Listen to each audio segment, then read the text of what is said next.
A car crash on Highway 63 sends an MU football player to the hospital. The Alzheimer's Association comes to Missouri for the first time to raise awareness about the disease. And Father's Day bonding over baseball. KOMU 8 News at 5 starts now.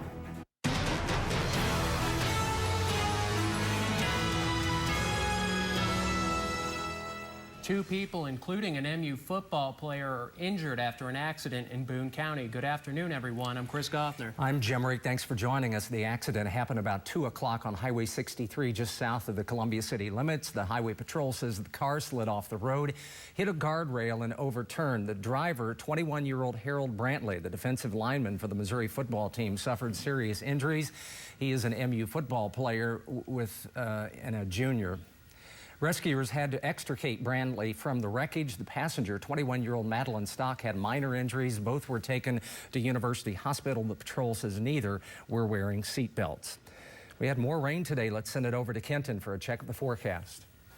What would be a weekend in mid-Missouri without rain, Jim? We've had it for at least a month now, almost every weekend, getting out of 2 months actually. So certainly still watching these showers, a thunderstorm or two moving through the area at this time as well. A lot of clouds for us otherwise. And if I stop this here and look at our live Doppler rate radar, you can see not too much rain in the area right now, but as you head over towards the west, especially up to Saline County, there's some more rain moving in, and all of this is moving off towards the southeast. Otherwise, our watches right now have been canceled. We're not looking at any more thunderstorm watches here in mid-Missouri at this point, so severe weather is decreasing as we head into late afternoon and evening hours. 76 in Booneville right now, 78 in Columbia, 83 in Jefferson City, and 82 in Versailles. Otherwise, tomorrow, Monday, it's going to be a hot day for sure. 81 at sunrise, 88 midday, and 92 tomorrow afternoon. But we're feeling warmer than that. All of my 8-day feels like forecast coming up in a little bit, plus what you can expect rain-wise. Kenton, thank you very much. Fulton police arrested a man after an overnight chase. James Wills turned himself in. The second man involved in the chase, Brent Gibson, is still on the run. A Callaway County deputy stopped the men on Highway 54 for possession of a controlled substance. Columbia police officers responded to an armed robbery late last night. It happened near the intersection of Calico Lane and Willowbrook Road. Two victims were walking in the area when they were approached by a male suspect with a handgun. The suspect took money from the victims, although they were not hurt. No arrests have been made.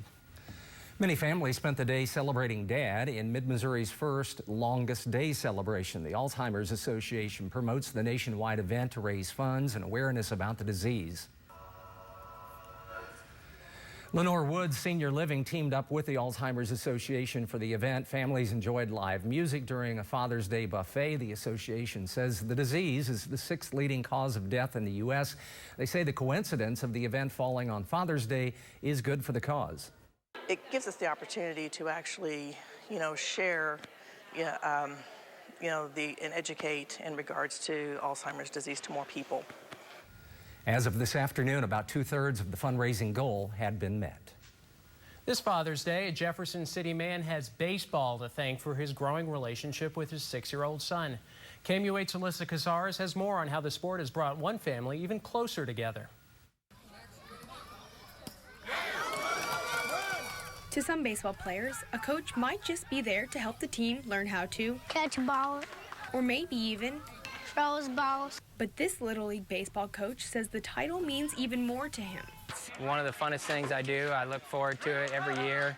I don't want to ever miss an opportunity to do it. That's because his son Trent is on the Eagles, which happens to be the team he coaches. It's just something that my dad always did, and I've always wanted to do. I played t-ball with one of the guys that's also a coach on the team.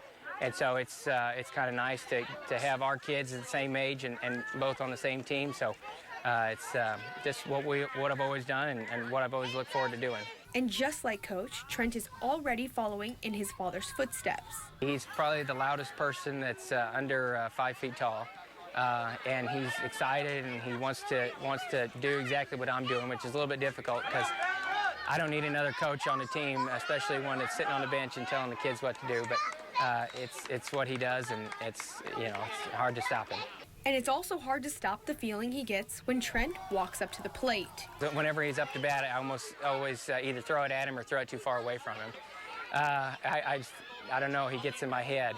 But he said the feeling is worth it because the game has helped strengthen their relationship. It's one thing for you to watch the game and ask what happened, but it's another thing entirely to be in the game and explain to him what's going on at the time and then get to follow up at home with practice and lessons. And Trent agrees. He's awesome. Alyssa Casares, KOMU 8 News, Jefferson City. Coach Burns Ketter says coaching the Eagles also gives him the opportunity to get to know Trent's peers and build a sense of community. 300 more firefighters are expected to join the 350 firefighters already working to contain the California wildfire. Officials say they hope to have at least half of the fire contained by today. Firefighters evacuated several people from the path of a wildfire that has burned 1,000 acres of land. Flames broke out Saturday afternoon in the area of Santa Margarita. The cause of the fire has not been determined. The bodies of 4 Irish students who died in a balcony collapse in Berkeley, California, have arrived back in Ireland today on the same flight as their relatives. The family members attended a short private prayer service at the Dublin airport. 4 of the families issued a statement yesterday thanking everyone in the U.S. and Ireland for their sympathy and support. A total of 6 people died and 7 were seriously injured in the incident last Tuesday. This morning, the Emmanuel African Methodist Episcopal Church in Charleston, South Carolina, held its first service since Wednesday's massacre. The sanctuary was packed with churchgoers, community members, and political leaders. Uniformed police officers were also at the church. A large crowd gathered outside to listen to the service. The Reverend said, after the anger and tears, the battle for justice goes on for the 9 people who were killed. Many hearts are broken and tears are still being shed. But through it all, we are reminded that we serve a God who still cares. It has been tough. It's been rough. Some of us have been downright angry. But through it all, God has sustained us. 21-year-old Dylan Roth faces 9 murder counts. More on the admitted killer. Investigators are now looking into a website that features a racist manifesto. Nick Valencia reports. The pictures are startling. Confessed Charleston church shooter Dylan Roof holds a burning American flag. He takes aim with a .45 caliber Glock pistol with a laser sight. He holds a Confederate flag.